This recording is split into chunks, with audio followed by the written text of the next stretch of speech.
Houthi balas serangan Amerika Serikat yang diluncurkan pada Minggu 16 Maret 2025.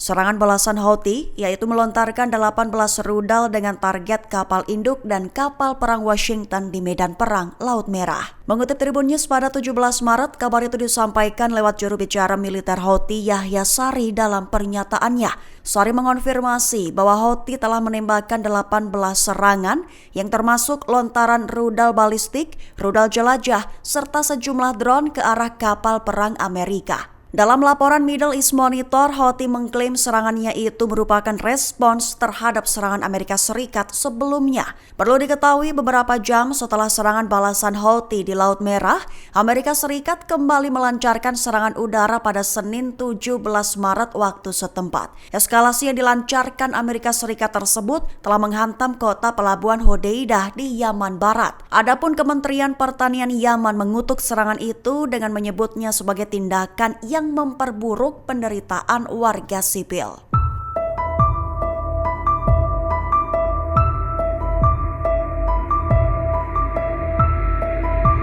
Panglima Korps Garda Revolusi Islam atau IRGC Iran, Mayor Jenderal Hossein Salami beri peringatan keras terhadap Amerika Serikat serta sekutunya. Memperingatkan bahwa segala ancaman terhadap negara Iran akan mengundang respons yang sangat menghancurkan. Mengutip Tribun News pada 17 Maret, peringatan itu disampaikan oleh Salami dalam pernyataan resminya baru-baru ini. Lebih tepatnya, Salami memperingatkan semua musuh bahwa setiap ancaman yang dilakukan terhadap Iran akan mengundang reaksi keras, tegas, dan menghancurkan. Iran diklaimnya akan secara terbuka menerima tanggung jawab atas tindakan apapun yang diambil dimanapun dan kapanpun. Menekankan bahwa Iran tidak memiliki peran apapun dalam menetapkan kebijakan nasional faksi manapun dalam front perlawanan, termasuk gerakan Ansarallah Houthi di Yaman.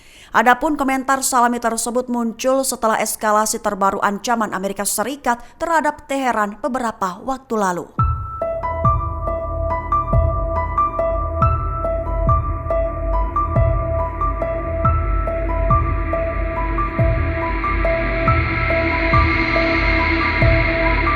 Hamas disebut telah kembali menguatkan dan memulihkan pasukan hingga lebih dari 25.000 pejuang.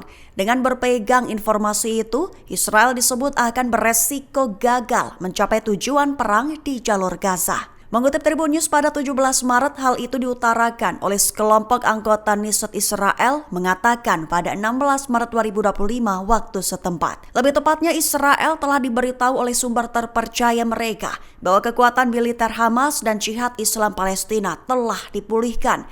Sehingga Hamas diklaim telah memiliki lebih dari 25.000 pejuang dan Jihad Islam memiliki lebih dari 5.000 pejuang bersenjata. Dengan begitu, anggota Knesset menyerukan sidang komite mendesak dengan partisipasi Perdana Menteri Benjamin Netanyahu dan Menteri Perang Israel Katz. Mereka menekankan kegagalan Israel untuk memenuhi tujuan perang dan memulangkan tawanan Israel dari Gaza.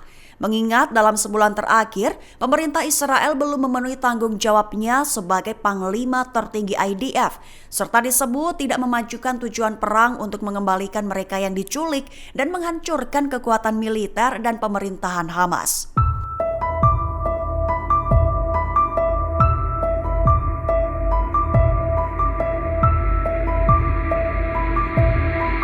Kapal induk Amerika Serikat USS Harry Truman yang bertenaga nuklir diserang Houthi. Diklaim oleh pihak Houthi di Yaman bahwa serangannya itu mencakup lontaran 18 rudal sebanyak 2 kali dalam 24 jam. Mengutip Tribun News pada 17 Maret, kabar itu adalah konfirmasi dari juru bicara Houthi Yahya Sari dalam pernyataannya di Telegram. Lebih tepatnya, Sari menjelaskan bahwa Houthi telah meluncurkan 18 rudal dan sebuah pesawat nirawak ke kapal induk Truman dan kapal perang pendampingnya di Laut Merah.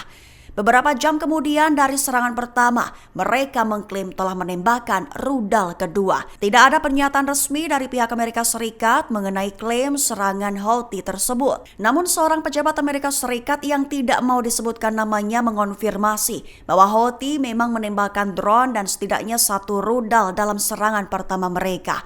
Menurut pejabat itu, serangan dimulai sekira tengah malam waktu setempat pada Sabtu Minggu di Yaman. Adapun Sari menekankan bahwa serangan mereka itu merupakan balasan atas agresi Amerika Serikat yang terus berlanjut terhadap Yaman sebelumnya.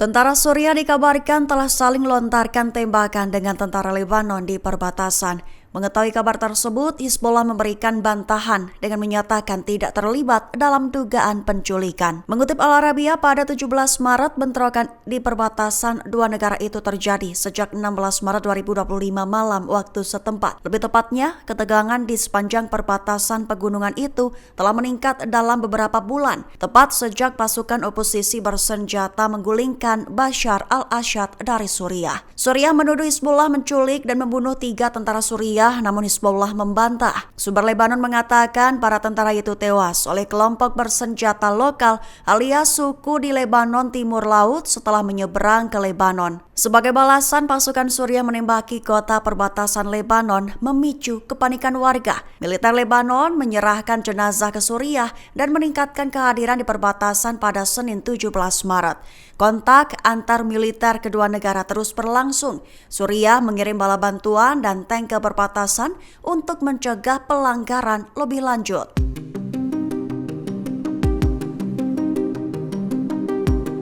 Strategi Hamas dipuji dan diakui oleh mantan Kepala Staf Israel Herzi Halevi. Ia menyebut bahwa taktik yang diterapkan Hamas berhasil menyesatkan intelijen Israel. Mengutip Tribun News pada 17 Maret, hal itu diutarakan Halevi dalam rekaman yang diterbitkan oleh Radio Angkatan Darat Israel Minggu 16 Maret 2025.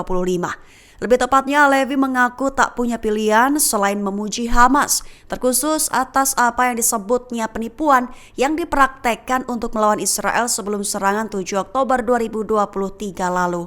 Dijelaskan olehnya bahwa mereka telah menggunakan kerusuhan Hamas dan fokus pada masalah kemanusiaan, terlebih untuk menidurkan pasukan Israel ke dalam kepuasan dan mempersiapkan serangan kala itu, sehingga Hamas diklaimnya berhasil. Adapun kerusuhan yang dimaksud adalah mengacu pada protes Palestina di tahun-tahun sebelumnya di dekat pagar yang memisahkan Gaza dari Israel.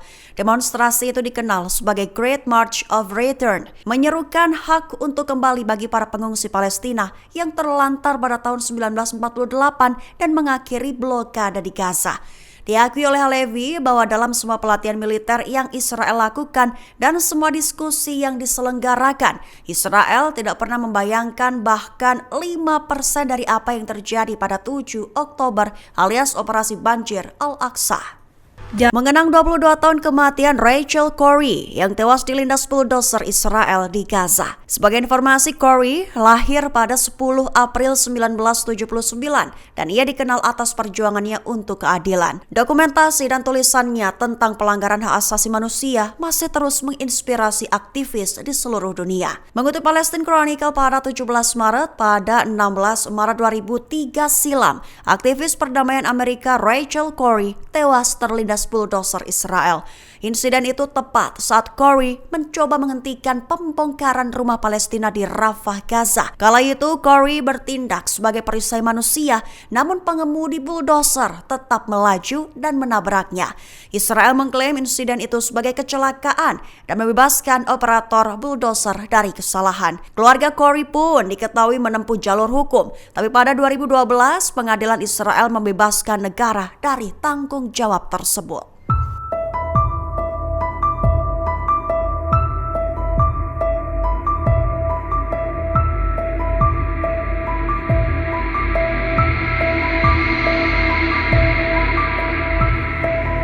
Download Tribun X sekarang, menghadirkan lokal menjadi Indonesia.